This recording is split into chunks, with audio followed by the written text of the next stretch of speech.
So, very good evening, friends. Meeting again in the session of Stuart Close Philosophy, and we're discussing the chapter that is the unity of medicine, where Stuart Close tried to explain the correlation between the different branches of the medicines and how it is necessary in order to understand the holistic concept of the human being, and which is missing in the allopathy. And that's what exactly opposite which is there in homeopathy. We used to take into consideration every individual as a whole, even though his disorder is localized in one area. And this concept is very much necessary, and this concept was not accepted by the medical fraternity because Hahnemann was telling the things which were very much ahead than the people at that time. And that's why the concepts of Hahnemann were not easily acceptable by the medical fraternity during his time. It took a long year to understand the concepts, and that's why the science always goes slowly, but the poets, the prophets, the philosophers, they think very brilliantly because thought is more potent in this world. And because of which Hahnemann reached to many ideas which science has accepted very late. Whatever Hahnemann explained is the product of his experimentation as well as his intuition because of experimentation, and that's why he reached to that era. But even though whatever the truth is there in his science, it was not accepted at that time, and that's why it has been called as the era of therapeutic nihilism. We were discussing that topic from the unity of medicine. We were on page number 55, where he was explaining that people were not in a condition to accept the situation, and Hahnemann was at that time way ahead than the people of that time. We are on page number 55, second paragraph. The general medicine has made great advances since the days of Hahnemann, notably in the sciences of biology, physiology, pathology, and bacteriology. Research and discovery in these fields have revealed facts which not only tend to confirm, but to elucidate the essential principles of homeopathy. This has not escaped the notice of certain of the leaders in the dominant school of medicine, although for the obvious reason they prefer not to enlarge upon it publicly. Having made and announced an important discovery in medical science, it is not flattering to one's vanity to be shown that in all essential points the same discovery was made, announced, and put to use in a better way more than a century ago by one who has been held up to obliquity and scorned by the large part of the profession ever since. Obliquity means it has been nothing but the mortification, ninda, manhani. So what he's saying that it was an era where Hahnemann was criticized a lot, even though he was telling the truth, which science has accepted 100 years later. The Hahnemann was considered to be a father of bacteriology because he has explained the cause of cholera as a cholera miasm, and he explained over there in books that these are minute creatures invisible to human eye and which resides in the area where there is a chance to multiply, and in the shipboards or in the small areas on the shipboards they multiply in a large scale. This is what with the intelligence and with his own observation he has explained. Robert, uh, hello, are you getting my voice? Okay, Yes, sir. yes. So these things were explained by Hahnemann way ahead, 100 years before, and which was not easy for peoples to accept, and that's why there was an era of therapeutic nihilism. Yes, modern medicine accepted all those things, but it took Robert Koch to develop and explain with the help of microscope, yes, comma bacillus is the cause of cholera. It is in 1882. So this is um, ships, wherever there are small areas where the water is poured over there, in that area, these bacilli multiply. That is shipboards on. Modern biological science has confirmed homeopathists anew in their belief that in homeopathy, they have not only the basic law of therapeutic medication, but also of all tissue reaction. Study of the reactions of protoplasm to stimuli, chemical, electrical, and mechanical, has led to the formulation of the biological law now universally accepted. Vice versa, the same agent which is relatively large quantities damages or destroys the activity will in relatively small quantities stimulate it. This is the biological law formulated by the modern science, and Hahnemann have explained it way back. Same law accepted by the medical fraternity 150 years later as a biological law. And what he is saying, he is saying what Hahnemann have said, the same agent which in relatively large quantities damages or destroys the activity will in relatively small quantities stimulate it. This is what is the homeopathy, but accepted after 100 years. This is substantially a statement of a well-known law upon which homeopathy is based. It establishes firm foundation for practical system of therapeutic medication formulated by methods of pure experimental science. So it is not a science which is directly what Hahnemann thought and written as a science. No, he has experimented a lot. He worked out for it. He worked out throughout his life, right from 1790 for first experiment with the cinchona till his death. He was experimenting, and it is the product of that experimentation. And that's why it is the only medical science which is having a pure experimental value. It leads naturally and logically to systematic experimentation with drugs upon healthy living subjects to determine their natural tissue relations and organic affinities and the kind of reactions their administration arouses. It is the only science where directly drugs are proved on healthy human beings. What it causes, what it produces, what symptoms comes out. It is written in a systematic way. Then it is analyzed. Then materia medica is formed. See how nicely the things are done. This is a systematic study, more scientific value. It is not just, yes, this produces tissue stimulation, not like that. Reactions in these living subjects manifest themselves in perceptible functional and tissue changes, which, in case of human beings, may be felt and intelligently observed, described, measured, and recorded. In medical parlance, reactions are expressed by symptoms subjectively and objectively. Under this principle and by this method have our homeopathic provings been conducted, and from these provings our materia medica is constructed. So this is the method with which our materia medica is constructed. It is not just a thought, I feel this medicine will work on this subject, on this area. No, not at all. There is no question of it. There is only one thing, yes, this medicine works because it proves whenever given for proving on healthy human being, it shows both subjective symptoms as well as objective, because human is able to express the subjective feelings, and subjectives are more individualistic.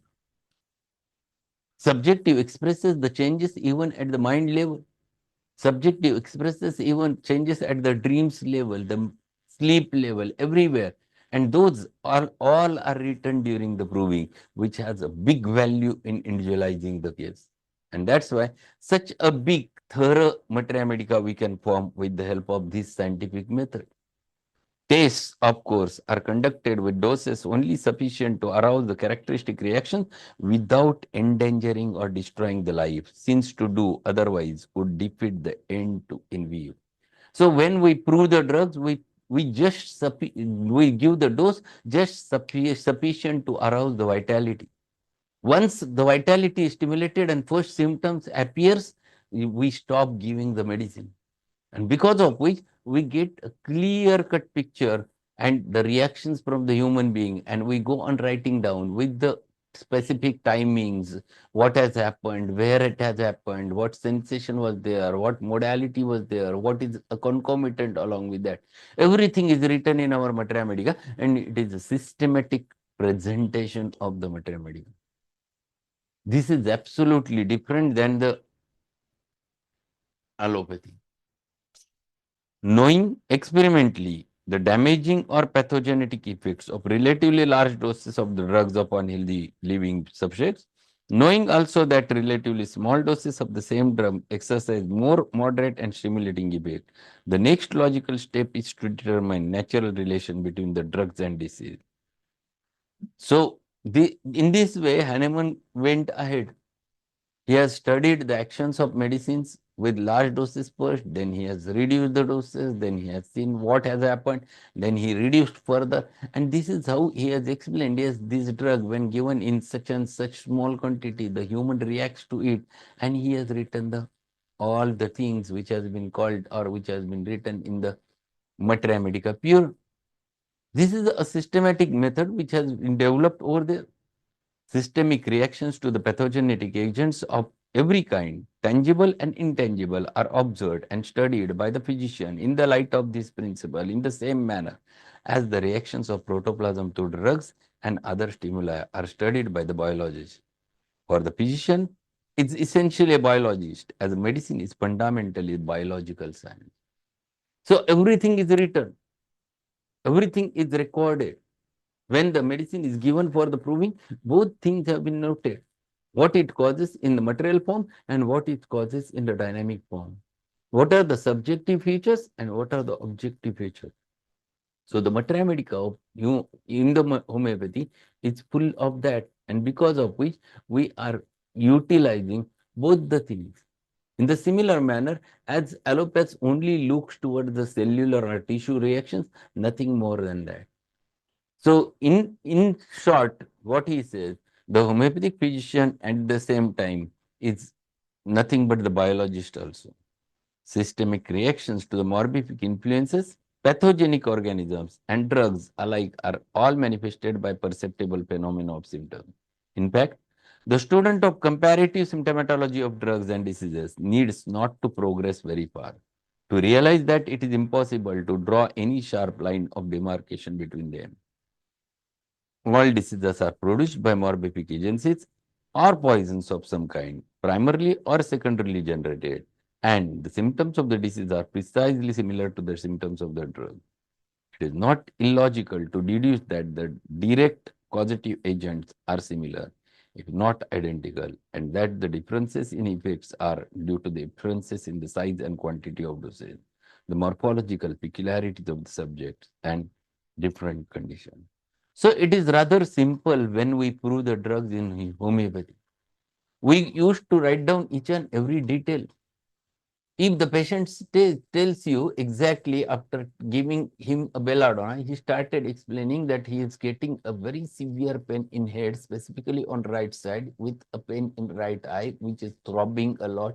He is not able to look at the night. He is not able to um, yeah, his pains are getting aggravated by the noise.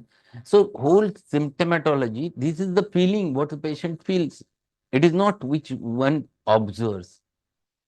Here the homeopathy differs from the rest of the pathy in provings, and because of which we have a thorough indications of the belladonna, and we can prescribe belladonna on the basis of symptom similarity.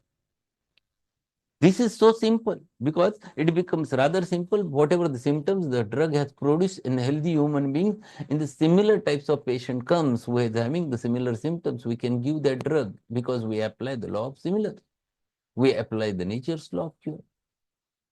So it becomes scientific. It never like that I feel will take opinion. There is no question of opinion. There is no question of feeling. There is no question of speculation. There is no question of thought. It is so simple scientific that we have to apply law of similars. These are patient symptoms, totality of symptoms, and this is the medicinal totality of the symptom. This is patient state of disease. This is medicinal state of disease. And you have to match that, give the remedy in little bit higher, stronger way so that it will cover the whole symptomatology of the patient. Modern medicine in its use of the sera and vaccines is demonstrating the identity or at least the similarity of disease producing and disease curing agents, and in so doing is demonstrating the homeopathic principle.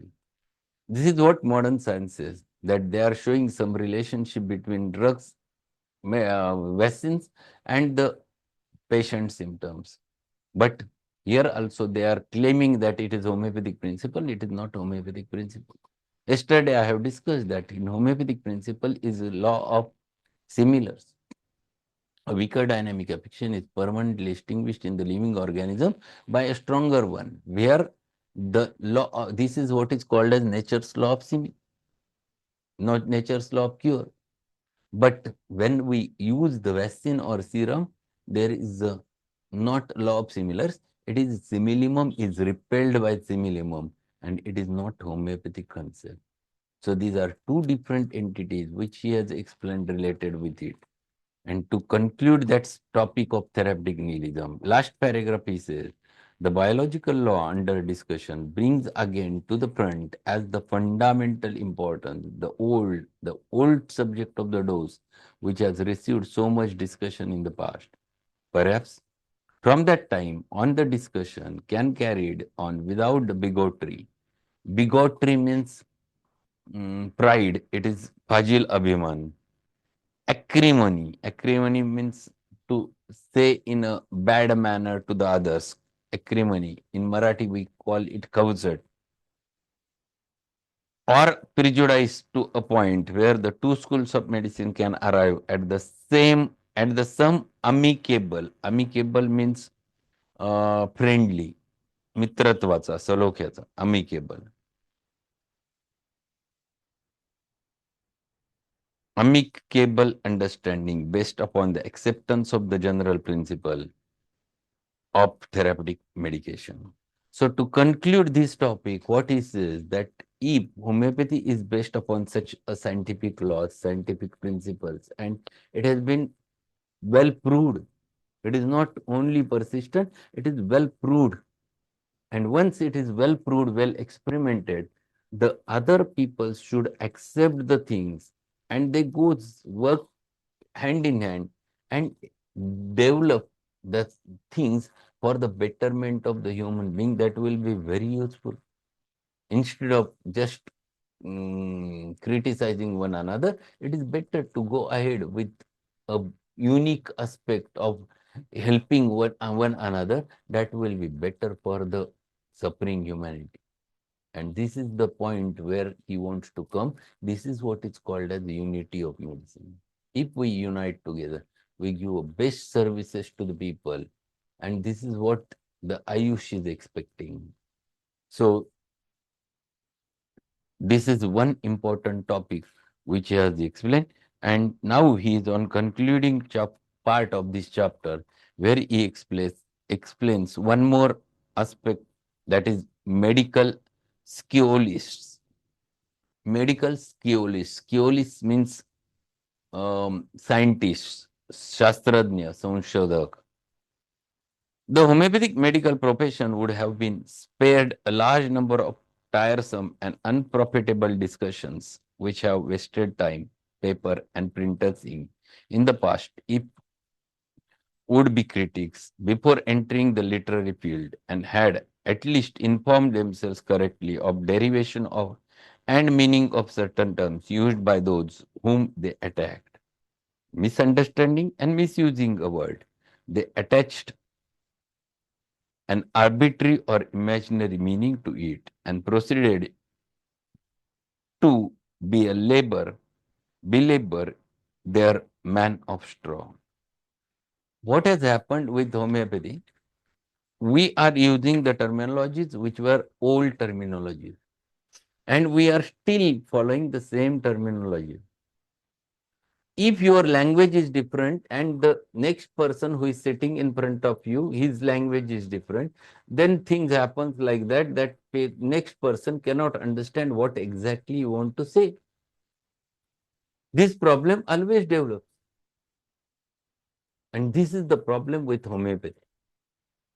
Homeopathic literature is full of things, but what has happened with full of things?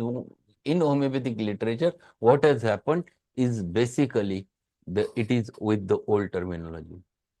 When people from modern science reads it, they never understands what exactly mean by that. For example, miasm word, which they never understand what exactly Hahnemann wants to say regarding the miasm. There are many terminologies which are used in homeopathy. Once it is our duty to explain that with the help of modern words. If you explain them with modern science and explain to the people, then it will be rather easy for them to understand.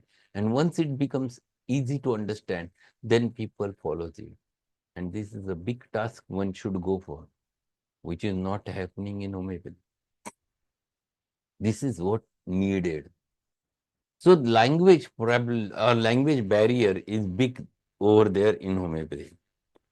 In reviewing the controversial literature of homeopathy, it is surprising to find so large part of it thus initiated. Much of it could never have written by the men who had even a speaking acquaintance with sciences other than the one they professed to represent. And this is also one thing which is happening today also. I have seen many people are writing many literature without having a practical aspect of it, without doing a practice of it. Now, with the social media, many youngsters who are producing videos without knowing or without experimenting anything. How can the science will go ahead unless it is experimented properly? The words should come from the experienced person, then it has a value. And it should explain all the things in a proper manner. So whatever literature comes, it should have value. It should be properly explained and it should be experimented. Then it has value. And there is so much of literature which is not even experimented and which is coming over there and which was there. And this is because of which many people overlook toward the homeopathy. He is giving the reasons behind those. And that's what he wants to explain over there. And then he explains, men who thoroughly understand subject rarely misunderstand each other. Very important sentence. And this is the sentence not only applicable for the people, it is applicable for all of us. Men who thoroughly understand the subject rarely misunderstand each other. If we understand what is homeopathy and if we understand what is allopathy, there will be no misunderstanding. If we understand one is dynamic science and another is material science, there will be no question of quarrels. But this is not happening because the words which are used are absolutely wrong and because of which there is misunderstanding. They have been over the same course and learned the same language. They know the groundwork and essentials of their common art or science. And they also know something of its relations with other branches of the art and science. So if we use or we learn in this manner and we utilize the words in a proper language, then it is quite easy for us to go ahead and to understand the things very clearly. And this is what, in fact, Close wants to explain, that if you utilize common language, which is accessible for both the parties, then it becomes rather simple for other pathies to understand what homeopathy is there. So this is wonderful aspect which he is explaining. In order to unite together and unite the different branches of medicine, it is necessary to utilize a common language, language of the world, and then unity can be possible. Well, on this note, we'll stop today, and tomorrow we'll finish this chapter so that one more chapter from fourth year syllabus will be finished tomorrow. Thank you, and we'll meet at 8:15 with one more short remedy from the fourth year syllabus. So be there. Thank you. Thank you very much, sir.